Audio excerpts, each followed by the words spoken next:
So, about that Yukine route, that was some pretty boring stuff, huh? Yeah? Right? Oi, Kizama. The hell are you saying about the Yukine route? Pepe! Samanda! Listen here, you little shit. The Yukine route was fantastic. What part of that could have possibly bothered you? It was the most peaceful, wonderful route in the entire game. And coming out of Tomoe route, where I was genuinely bored at some points, and some of the gags got old pretty quickly, this route was refreshing, it was fun, it was full of interesting thoughts, and... I think Pepe was one of those people that thought he liked the anime version. Yeah. Please don't hurt me. Pepe coffee is ready. Have some. With that said, welcome everybody once again to the CLANNAD Bookclub podcast. We're here with the Yukine route, and what a route it was. It was, it seems, aside from Pepe thinking it's boring, there seems to be a general consensus that this was a very good route. That's not the right way to word it, but okay.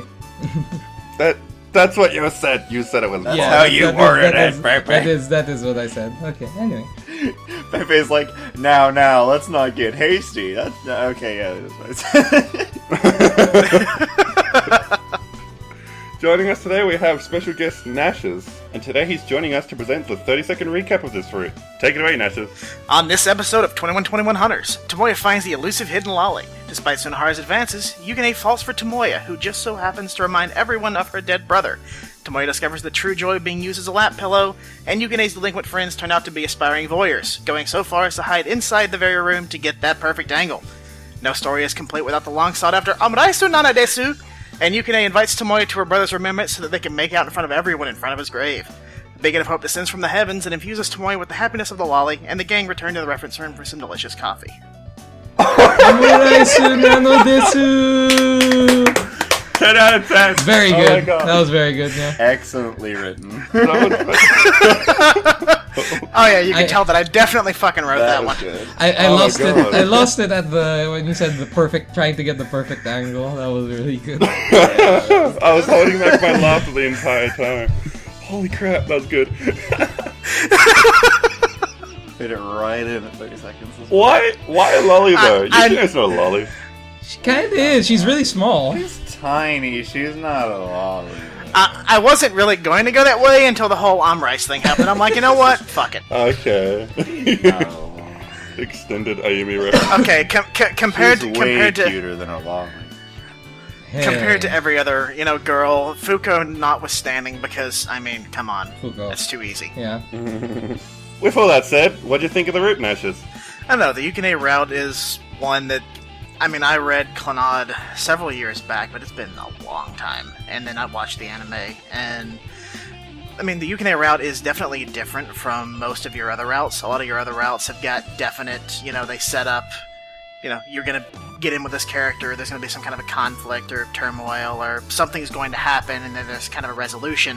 Whereas the Yukine route is just more or less this nice, calming, peaceful existence, for lack of a better word. Yeah. I mean, Tomoya and Sunohara just kind of start going into this daily routine if we're going to go into the reference room and we're going to have coffee and we're going to chill and we're just going to kind of, kick back and enjoy being here, finding somewhere that they can kind of call home, and, it's definitely different, but it's not necessarily bad. Most of the time it's Sunohara who's the one who pulls him into the reference room. Yeah, Sunohara was definitely drawn that too.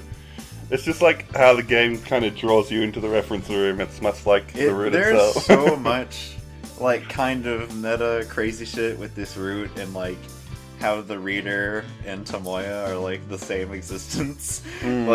You get drawn into the reference room just like he does. The being in the reference room is relaxing, as opposed to all the other routes that are, really intense. Like, we called Misai and Tomoya routes unconventional, but this route is fucking really unconventional. Yeah. I'll admit that. There's an absence of any sort of real conflict. So it kind of breaks away from the typical structure of a key. I would say otherwise, but it's not it's not like an absurd conflict. It's actually very basic and real. Very minor. Whenever you look at it, it's not like it's not something that you look at and you're like, oh man, that was so intense. It's more like, yeah, that's life, you know? Well, the main conflict I got out of it, in the present tense, is Tomoya and his feelings for Yukine. It's like, oh, am I really a person for her brother? And that kind of conflict for him. It definitely took a backseat to everything else. Like, comparing it to the Tomoyo route, which we just finished, like, the conflict was also about Tomoyo and his feelings and how he should deal with those feelings. But that was Tomoyo's a very feelings? big focus. Oh, Tomoya. I know Tomoyo had feelings for did nobody else think about the idea of empathy being tiring? Being a thematic piece? Empathy Well, being tiring. Because, like... Yeah. For Yukine, yeah. Like, with Yukine, like, there's, like, the whole scene where, Tomoya's talking about how nobody's really supporting her whenever she's, like, supporting everybody. Mm-hmm. And it keeps making the constant statement of saying, you know, you look tired, and she's fucking sleeping, like, every day in the room. Like, she sleeps on his lap and stuff because she finally gets some damn rest. So, like, I thought that was a very important thing because, I mean, hey, we all get really empathetic and it bums us out, you know, whenever you try to do everything that you can for people. And, like, it's tiring. You can only really roll with the punches for so long. Like, you're going to get bogged down and you're gonna have to feel all that shit that you're taking eventually. So, you know, you need to get some rest. It's I thought that was it's really very realistic because even though let's say you genuinely enjoy helping other people out, it definitely gets tiring. It definitely gets stressful. No matter how much you enjoy whatever you're doing, you will get tired and you will need someone to help, ease to relax you. It's not a unique theme. It's not a unique theme to, take the, hey, you got to look out for yourself kind of route because we've seen it before already in this vision novel so far, but it's a little bit more realistic in this sense, and I really enjoyed that. It definitely just fits with the atmosphere. Yeah, true. Of Yukine being a good person, but she's not, a superhero. She gotta have. Yeah, it goes to the idea that everyone needs support, and like different people give different kinds of support to each other. I think that's the whole point of many of the interactions, and that's what Tomoya does best by. Just listening to them and just being there is good enough to support them, especially for Yukine and for Misae, and even for Tomoyo, from what we've read so far. It's super important in this route as opposed to the anime take, where it's Tomoyo being, I gotta be super awesome, cool guy, and do things myself, and I'm gonna take this into my own hands. It's different because this Tomoya is very reserved, and he's just kind of like a silent observer of sorts, where he's just kind of there, and like they have this relationship that grows with them just kind of hanging out and enjoying each other's company, and he kind of figures things out in a really natural development kind of way, and it fits really well. It's very realistic. It's good writing. It's very, very important that a lot of this is not forced. It's very smooth, and it's still not necessarily a super long route, but it's just good. I don't know. It works really nice. Pretty good length. Yeah, kind of segueing into that whole empathy is tiring and trying to find someone to be supportive. I mean, you think about, we look at things from the perspective of Tomoya's daily life, where, he's just kind of going into the, the reference room, and this is like a constant. I mean, she's there, she's waiting for anyone to show up, but whenever you kind of switch things and look from her perspective, that's just while she's at school. I mean, she's in the reference room waiting. Anyone can come in there, talk to her, discuss their issues. But then she's going, home in the evenings, and from, kind of some of the conversations you get, I mean, she's going back and, doing things with some of her, her brother's old friends, the people that she now considers her friends, and, being there for them. So, I mean, she's going home and helping people, and then just kind of coming straight back to school, and it's just waiting for people to come to her with issues. So Tomoya showing up and kind of becoming this person that she can rely on somewhat is finally giving, her someone that she can go to, whereas she's been helping everybody else for so long. He's not even asking for anything by being there. He just comes in and hangs out. It's just, they're just hanging out. Despite Tomoya having issues of his own, he doesn't need to ask her. He just enjoys company with her. That's the good thing.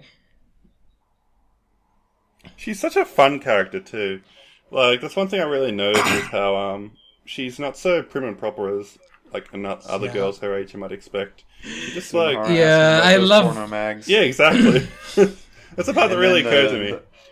I guess it even starts before then, whenever Tomoya finds out that she's like reading a manga or something, and he's just like, Yeah, "What?" yeah, Tomoya thinks, oh, she's probably Hang out. reading some complicated science book, and then she starts laughing. This manga is fun. I also love her reaction whenever she asks Tomoya to have a lap pillow. It's like you can see her breaking down and just wanting. I want to be pampered. Yeah. Yeah, that's a very different side of her character. The voice isn't it? acting was spot on. By the way. Yeah. Mm-hmm. As much as she loves helping others, she does crave that sort of attention from others. Like, yeah, I think that's what makes Tomoya so special, is that she's able to ask that of him. And again, I guess that It's comes like back to her the- brother, but yeah. 'Cause she And does it's have a like better that animal. theme of what goes around comes around, right? Where she's the happiness spiral. Happiness spiral. Which goes on to, you see that in other novels, but we won't go into that. Like she's giving, and yes, she has friends, and you know, those people, her brother's friends or whatever, are good people. But in reality, she's not really getting much back other than just kind of nice company and having good friends, as far as we can tell. Yeah. So the whole liking to be pampered thing is like, she's like, yes, my reward, you know? Yeah, pretty much. Yukine gets hers, you know? Hmm. About that happiness spiral thing, like, people might be too quick to compare it to Komari's happiness spiral in Little Busters. I just want to come in and say, like, I feel that those are two different things. Because Komari's happiness spiral is like you get enjoyment out of helping others, whereas with Yukine, it feels more like karma. Like, if you do good things will come back. And I think those are both There's a lot valid. more depth to valid it, too. thing, yeah. There's a lot more depth to it, too, because it doesn't have to do with just happiness. It's like, yes, you can be happy and share happiness, and then happy things come to you, but you can also be, you know, a sourpuss Yeah, and be a yeah. shithead, and, well, shitty things are going to come to you Yeah, as well. So exactly. Hmm. It is kind of like everything karma in that all aspect. comes around. This is very much a root of simple morals. Simple Yeah. but powerful morals that, you know, that Yukine likes to remind everyone of. Like, it's great that the a lot of the focus of this route was on a small child and teaching him what it means to be a man. And so, You. like, yeah, Yukun.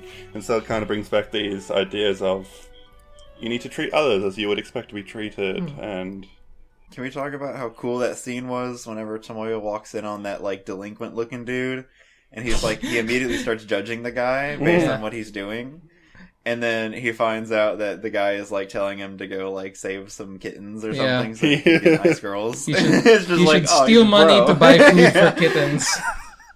It, Wow, it that goes really is into a manly. lot of one of the main themes where like society likes to look at people as delinquents just because they do things like steal money, but they don't think of what they actually do with that money. Like in this example, those guys are buying it for homeless kittens, and that's really admirable, Yeah. you know. In that, like, I mean, well, that's like dude's mom. Like, you know, kid misses school for a day, and she shows up, and she's just like, Flip and shit. and she's just like, it's like, you scumbags, you made my little boy miss school. How dare you? There's nothing more important than school. Therefore, you must be bad people. and I love how she doesn't say anything until Tomoya makes the note that she looks at Sunahara's hair, and that's when she's just like, you shouldn't be with these people. Like, she immediately is like, boom, makes that assumption just like that. It's so perfect. And then Yukine delivers the perfect line. Oh my god. I love that. I love that line. I even tweeted it because it's that good. And I know Naoki Satin posted it. Canon said something about it, I think. But it's I don't think posted it on anyone Steam. who only knows how to obediently follow what others throw at them can be a decent person. Or can become a decent person. Absolutely perfect. One of my favorite themes from that discussion was, aside from that line, it's where she says that just because he skipped school doesn't make it a waste, because you learn so much other experiences by doing things other than going to school, and that's also Exactly. something of very big value that you can get from the route. This route has just so many different themes, and all of them are presented just so And well. that connects perfectly back to that statement still, because it's all very interconnected and thanks, Maida. It's all very interconnected and woven. Like, I love how in that statement you're talking about how just following, the daily rigmarole and doing what you're supposed to do isn't necessarily going to make you a decent person, because you're not going to learn about hardships, and you're not going to learn about danger, and then also just more experiences, because what you see through like the horse blinders of what like your parents might be wanting to make you do, because they see you as becoming this specific existence that's like their spitting image of what you should become in some situations, may not be exactly what you would be if you kind of had your own freedoms. So like, I really liked the idea from a psychological perspective. I can't remember the exact details. I used the word imprinting. But like in childhood, how like a child may just learn these things based upon what their parents do and what their parents want them to do. Like your parent may just raise you your entire life to go to medical school, even if you don't actually want to go to medical school, but maybe you'll just grow up thinking that way because that's how they want you to think, instead of you going out and finding things for yourself and what you are actually passionate in. And Very common thing in the world today. Yeah, it's That's a very so true. poignant Especially social commentary. in Japan, mind you, where they are very quote-unquote obedient. Business-oriented. Yes, I definitely agree. And that's kind of where the whole delinquent thing comes from, is these are people that have chosen not to be obedient to the whims of society and follow Now their they own are path, delinquents. The term... and that earns them their scorn. It's from like the society. term delinquent. I love how Yukine brings up the point that her parents called her brother a delinquent. Like, she makes it very... that whole scene is very important, because it goes to, like, the higher-ups and the authority who are kind of guiding these children are labeling them as delinquents because they're just not doing what the adults want them to do. So it is coming up from that kind of hierarchy, right? Where, like, up above, they're upset because you're not doing what they want you to do because they are ordering you to do this. So immediately that makes you a bad person, you know? Mm-hmm. Yeah. I mean, Isn't it reflective I of wouldn't think Tomoya, of... too? I think this might be a very Japanese thing as well, because I don't know about you, because where I grew up, they wouldn't be so quick to label you a delinquent if you just did that. Like, you have to actually commit crimes to be called a delinquent, but anyway. And and kind of going back a step or two, I mean, you had mentioned that some of her brother's friends were labeled delinquents. And it seems like, especially with some of the lines later on in the actual route, that maybe some of those people just at that point in time in their lives needed some place to be. Yeah. Because, there are several of them that kind of go on and say, hey, I've started going to school, or I've started working, or I've got a family now. Absolutely. And it really shows that those people have developed beyond the need to, go and find a group of people like themselves and just have that little niche.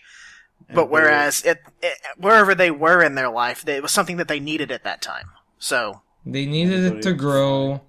Otherwise, they would grow up to be silent businessmen who drink every night. For all the misgivings of the anime, this is one theme which they did keep in there and addressed even differently, almost, with sort of the gangs and stuff, and how like they need a gang to have a place to belong. Mm-hmm. It's like a kind of a oh god, what's the word I'm looking for? Existential crisis. Yeah. Kind of thing, where like you're always just kind of, are you living your life for you, or are you living it because of what someone else wants you to do? And kind of like, Are you able to laugh freely? Yeah, there was a line that said, there must be a freer way to live, and I think that was the point. I keep saying this, and like I know it just sounds crazy at first, but the more I think about it, the more it makes sense. I swear to God, this should be Little Buster's route to me. I don't know why. Like, the way it makes me feel and the themes feels like what a Little Buster's route would be if it was a little bit better. Like, it's just, oh my God, this route makes me so happy. It makes me think a lot. I wish we learned more about the delinquents, though, because, I don't know. We don't even know if they're like a gang or if they're just a bunch of friends, or, I don't know. You can leave this Yeah. out. I guess that leaves something to be desired. I guess you don't really have to know. The only thing you need to know is they are labeled as delinquents. Like if Well, I it's feel the that if the idea- VN labeled them as a gang, the readers wouldn't look at them the It's same like- way. Yeah. It's like if you took Little Busters and then you took like the Little Busters themselves and then made it to where the school labeled them as like a delinquent kind of gang because they're all a bunch of ruffians, right? But I can Yeah. see that's not the reality in that. I could see Masato falling into this category very easily, but like young Masato. Yeah. Yeah, that's And I mean, they're all a bunch of roughhousers, so Yeah. like it kind of fits.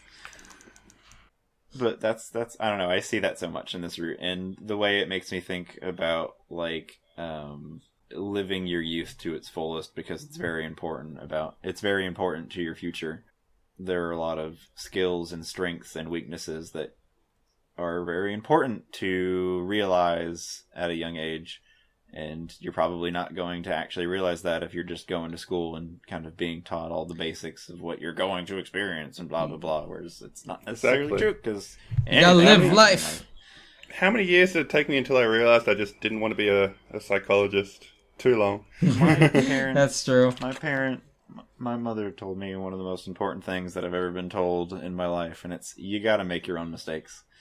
Like, you gotta go out there and you gotta fuck something up, and then you'll know, like, okay, maybe this isn't what I want to do. Like, and that's something that you might not ever experience if you're just being told to do something and you don't have any Yeah. other say in the matter. I look up to your mom for that because I think one theme in Japan especially is you should not make any mistakes. You must be perfect, and that's a very, as they call it, it's an Asian dad kind of thing or Asian parent kind of thing where if you make a mistake, you'll be scolded.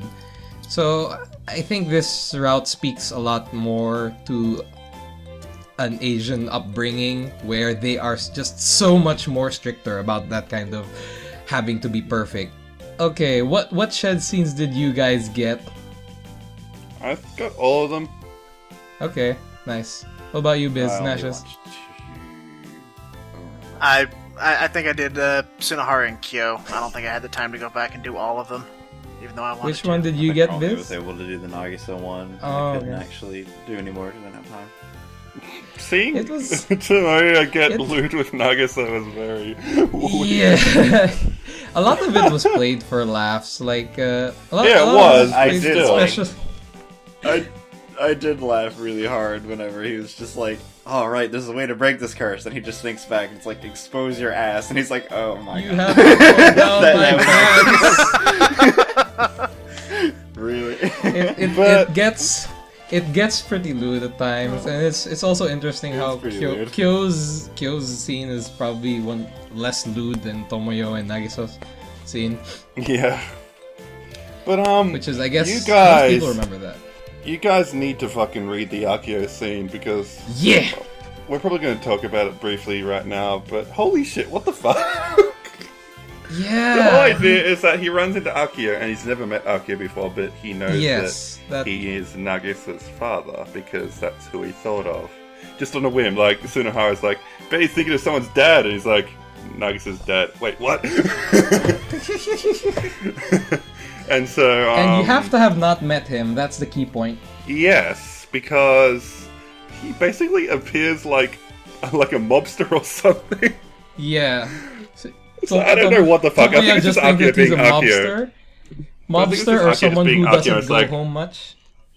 Yeah, like Akio just completely plays it up to be like he's just like he never sees his daughter, and you know he's always involved with crime and keeping it a secret from her, and there's this really weird emotional scene where he's like, "Please tell my daughter that I love her and that I'm watching over love her," her. and Tomo's like, "I promise to deliver your message." do it. It's like.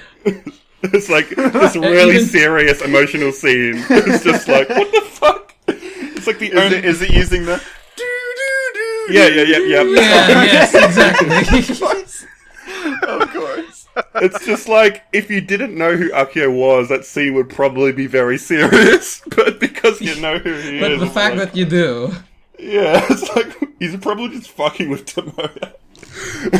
No, he's not. He genuinely wants to tell his daughter that because he genuinely loves his daughter and he's always watching over her. The way they get out is not by him doing the curse-breaking thing. Oh yeah, that too. Akio has an explosive and he blows the door open. Face Akio. Just, I don't know. Yeah, that's why. Fucking Oh, Akio. we got news from Helios that thing actually happens during the laser tag game. So it's Akio doing laser tag. Why does he it's have at the same explosives time. during the laser tag game? Does he have his sunglasses on? Yeah, Yeah, he the does. sunglasses on. Yeah, it's laser tagging them. I was thinking it might be something like that. Just fucking what? Oh my god. It's like I don't know, the comedy in this route is outstanding. Amazing, and I think yeah. Cannon put it perfectly. Cannon put it perfectly because this route doesn't have like one of those really big, overly dramatic hooks to it and like no big huge conflict. There's a lot of room for them to keep it silly, and they did a very good job with that. It's so lighthearted. The magic Yeah, spells were a like good touch to get that The magic to get that spells going. were all hilarious. You have lots of crazy choices and alternate paths and things like the shed scene, and then you just have Sunahara just being Sunahara very, very frequently, and it's outstanding. yep. Yeah, run around the school 5 times, find no one to talk to. Hot the brick! Hot the brick! Sunahara coffee is ready! That's my favorite line. God. Yep. And he's like trying to get the girl, like he's trying to steal Yukine from Tomoya, Oh, yeah, he is. but he's like just so far away from even being close to them having anything. I mean, he's just trying so hard. He just has this whole thing. He just has this whole thing where, like, he gets his hopes up. He's like, "Oh man, yeah, she views you as her brother. I got a chance." And then just like, no, He walks in not on happening. her, No. using him as a lap pillow. I like how And Tomoya heartbreak. replies to that. Tomoya's just like, "Oh, didn't he walk in whenever he was feeding Yukine? Like, Yeah, he was. He Yes. was. He Sunahara did. walks in. Oh, the brain! He falls on the floor. I like how that whole point he makes, like, we're gonna do everything we can to make you laugh, Yukine. Like he's really upping his clown role, I Oh guess. yeah. Clown. Just to role, try okay. and make it Well, happy. that's kind of like during the whole suspension thing. Like, they're having a moment. She walks out, and then suddenly here comes Sunahara crawling through the window. Of how could I walk in during that? And then fucking home dude climbs out from underneath the table and is like, "How could I come out from during that?" And he comes out right after Sunahara was saying like that lewd shit, and he's just like, "What were you saying?" He's like, "Yeah, like I wouldn't be able to contain myself." He's like, So, "What did you say what about wouldn't- Yukine?" What wouldn't you be able to contain? Grabs Pulls him out the window, Pulls him out of the and just lets him window. out. Oh my god. That guy is Goodness, Mikey, fantastic. like- I'm really sad he didn't get a name or a sprite. Yeah, his voice he's is really cool too. yeah. Cool. I keep thinking it's Midorikawa, but it isn't. Anyway. I don't know where you got that impression, but whatever. I don't know. I just got the guy got. I was calling him Masato. I don't know. You guys. I kept calling him Masato. Masato. The only thing I would say that I'm not sure if I liked or not about that guy is whenever he punched the shit out of Tomoya, even though Tomoya didn't even know what he was talking about. Yeah, I mean, But I guess he's given the don't make assumptions. You son of a Yeah. bitch. it he's was a it was a delinquent. granted. Yeah. Yeah. Hey, you're so Hey, quick he to handled it label well. him as a delinquent. I did love how Tomoya was just like, I deserve that. Yeah. Yeah, exactly. He realizes his mistakes. He mans up and admits his mistakes. That's the difference between Tomoya and Sunohara. Well, it's like I said, it's not exciting, and I think a lot of people did notice that. A lot of people did notice that there wasn't not- any conflict. It's not exciting, but it's plenty entertaining. I found this route very engaging. Yeah. That's why I say My- boring Yeah, is this- not the right My word. my take on it not being exciting is if you try to make it exciting, you get the anime version. And that Yeah, version is, exactly. I'm pretty sure everyone agrees is far less good. True. I mean, kind of what the route it turns into is you have. I mean, Yukine herself is normally like a very quiet, reserved person. Tomoya isn't exactly outgoing and friendly. yeah. So I mean, you just kind of have those two developing a relationship with one another, while Tsunohara provides comedic relief from the otherwise just two quiet people interacting. That's a good way to And then put obviously it. And the random delinquents coming through the window and spicing things up. I'll say right now it wasn't exciting, but I still think it is a very, very well written route with good themes that are presented very well, and it didn't need to be exciting in order to present those themes well. It's just that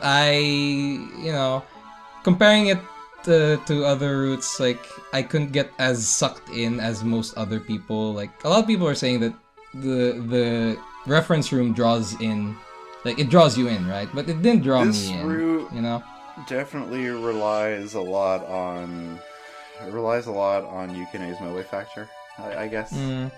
It's a very slice of life Because, route, and I like, don't. my interest ahead. in the route is I just thought Yukine was a great character, so like I was attached immediately. Oh, okay.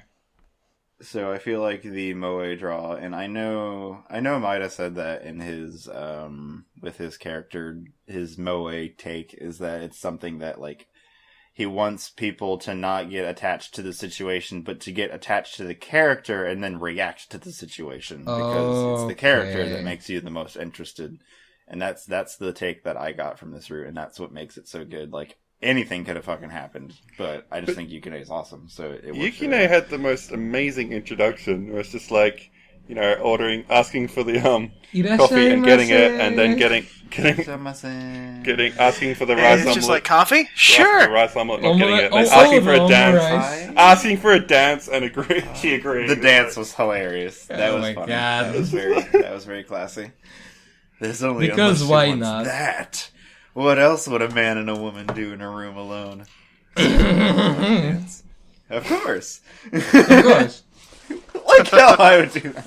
That was a very Yukito scene. That was a Yukito scene, is what that was. Yeah, Yeah, I'd imagine that as channeling Yukito. Romance in this route was hella good, though. Like, a lot of people were saying Yeah, that it was very natural.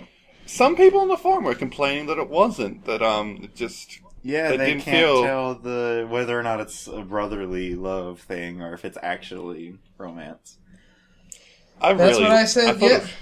I thought it was pretty clear. It's like, just Yeah, how I don't Yukino think- was, like, It's- staring at him in his sleep and, like, leaning... The way that they say these things, like the staring at them in their sleep, just whenever he's like eating and she's just like glaring at him, and the way that she reacts to certain things, like whenever they're talking about whatever, and she'll like get nervous or get embarrassed, very natural. And Tomoya does the same thing actually, and then like. What was the other thing I was going to say? There's they do the classic romance, and this was in Managi too. I love the descriptions that they use, where Yukine asks. You can say that it starts whenever Tomoya can tell that Yukine is tired, but she says to him that she could tell he was thinking about something just from looking at his eyes, like that he was thinking about something. I was like, ooh, Yeah. eyes are the windows to the soul. You can cut through the intimacy with Yeah, a butter man. knife. I mean, Yeah. the question was asked. The question was asked several times by unnamed delinquent dude. He's like, "What are you to Yukine?" Well, he picked one hell of a way to show it. Yep. Pretty much. That good job, Tomoya.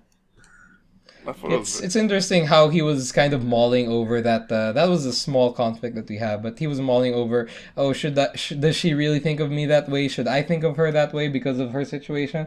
And then he just decides to go fuck it and kiss her in front of everyone. And yeah, Yeah. you a Just waiting bro. for that moment, and that was a good climax to that. It's like, this is probably I a death really wish. do like. It's I probably really, a I death really wish. do like that. This is a suicide mission. Yeah, that's what he said. I really liked the. I do love that theme of the worries of endangering your relationship, and he like is thinking really hard. He's like, do I want to go for that now? Because then I'm endangering all that I have now, because things will just get awkward, and then I won't be able to go hang out anymore and stuff like that. And we see after that they still hang out pretty fine. Yeah, even with Sunohara there too, which is funny. With Sunohara and you. Yeah. Sunohara's a bro. And that's when they talk about the light orb. Yeah. Are we segueing? Yeah, so that's like a scene that happens at the end, but it only happens once, because all the scenes so far revolving the light orbs are like one-time only things. Yep. And so they give a little bit of exposition over the light orbs here and what they are. And so, since being the reference room, Yukine brings up that, you know, there's lots of books here mentioning the light orbs as folklore, and how, like, no one can really explain them, but that they used to be seen everywhere, and that they had some sort of relationship to happiness. So I wrote this down because I know I won't be able to see it again. She said, the light balls have come to be associated with happiness. Many of them were seen when something good happened. And when they found something happy, the light balls would float around as if to watch over it. Yeah. This thing is so hidden. Helios actually just said, 'cause he's listening live, he just said that he made a save in the epilogue and it won't work. I think you need to So make you a must, save at a certain you must point only in see the it epilogue once. for it to work. Wow. Okay. Yeah. Because like there's Well, certain things there that just- will be locked out if you're not don't have the save in the exact same place. But yeah, I just like want to bring up. Okay. Yeah, I just want to bring up because I remember you guys were asking last podcast, why is it that with Misai route you don't get her light in her route, but you have to get it in Tomoyo's route? And this is where I wanted to go to. This is what I wanted to bring up. That the light balls would only occur when they found something happy. And that implies a lot about the ending of Misai route, where Tomoya comforts Misai. It kind of implies that she's not really happy, that isn't what brings her actual true happiness. So I think these light orbs really require true, genuine happiness. Like, in this route, for example. It's still ambiguous, because, I mean, just looking at it at face value, you know, it is folklore and olden things, so maybe they aren't exact. Looking at it from a realistic perspective. But going even further, they're talking about how it's like the love for the town, right? And Tomoya does say earlier in the route that whenever, like, it's actually just before you start the route, or maybe right as you start it, that he's really happy that he found one thing that makes him happy in his daily life, is that he gets to go there, and he's actually really thankful for getting to go to the reference room. And he's like, weekday or weekend, it doesn't matter, there's just nothing to do, I'm bored all the time, but there's only one place where I can waste my time and have a good time, and that's the reference room. So he does have some place he can go to be genuinely happy. And I think that's important, because Yukine brings up the idea of you have to truly love this town and stuff. But then it's even more ambiguous, because then it flips around where Yukine's like, well, why the hell can't I see them then? I think I think I posted this somewhere, but I think Tomoya does genuinely love the town, and most people would. He says right in the beginning of the game, right? I hate this town, and the reason for hating this town is mostly because of his father. And most other people wouldn't say I hate this town; they'd say I hate my father. But I think that's why Tomoya cares so much for this town. It's like he wants the town to give him a good experience. We've And been that's seeing how a lot much of stuff he cares about this town. About the town, and it's. I said before that I would go back to the Masai route again to bring up some interesting things that are kind of connected between these routes, and I'll bring it up in Tomoyo as well. So, in the Masai route, there's a specific scene where Katsuki looks up and he says, like, the cherry blossoms are beautiful. Like, it's random line, doesn't really have much of anything to say about anything that's going on, but he pays attention and brings attention to the cherry blossoms, and, like, that they're there in this, you know, in that background, in that scene. And then it comes up again as a major part of the Tomoyo route, and it's super important there. But then you go over to the in that route, and in another common scene, Tomoya talks about how, he hates this town, he doesn't care, and he even, makes the joke about, I'm gonna cut down all these trees and get to school faster. But then whenever he sees Yoshino in common, he's like, oh yeah, why the hell are they putting this light up? That's pointless, that's dumb, it's always been this way. And he's like, why am I getting so mad about this? Because it's changing his town. Like, he doesn't like that change to his town. He's like, that's pointless to how it's always been. And it comes up again, in the Tomoya route, where he's just like, there's no point, why would they cut down the trees? They've always been here, why don't they just leave them here? It's fine, and stuff like that. So Tomoya does have some sort of, like, attachment to the town maintaining itself, I guess. It's shown up a few times, and I guess it's shown here again. Mm-hmm. And I guess one potential way to look at it is that with most people, most younger people, kids, teens, they like to have somewhere that they can call home, somewhere familiar that they can go to and be at ease, be around people that they know don't judge them, aren't prejudiced, etc., etc. And, Tomoya really has lost the ability to call his house home. Mm-hmm. He has this, intense, non-verbal feud with his father. He doesn't like being there, to the point that he spends most of his time at Tsunohara's until he just goes home and goes to sleep. So, the town itself and some of the people in the town are, it almost seems like he's trying to find something else that he can replace that homely feeling with, and his potential, the reference room is one example. He goes there, he finds some place he can go and just completely relax, be comfortable, completely at ease. There's someone there that he, gets along with really well. And it can go as far as the town itself, that, sure, he hates this town, but, the town is the one thing that he has that he can kind of... He wants to love it again, I think. Looking at him as the delinquent who, like, roams the streets, like, those streets are his home. He's raised in the streets. Yeah. So, like, I guess he basically just knows that town at this point, probably, like the back of his hand, and it's what he sees every day. So, outside of his home, the town is his home, whether he generalize and dislike it because of his broad hatred or not. It definitely is special to him, whether or not he knows it or not. Yeah. I agree. Oh, but like Pepe said. Okay. About the light orbs, going back to happiness, I guess now that we know about it, I will be pointing those out in the future podcast about how getting the light orbs are related to happiness. Like in Yukine's route, you don't get it at the end of her route, you get it like right as she's done talking about her story. You don't get it, you get it before Tomoya kisses her. So that says a lot about what brings her happiness. And with Misae, you get it once she realizes that the cat is actually Shima, and that's what brings her happiness.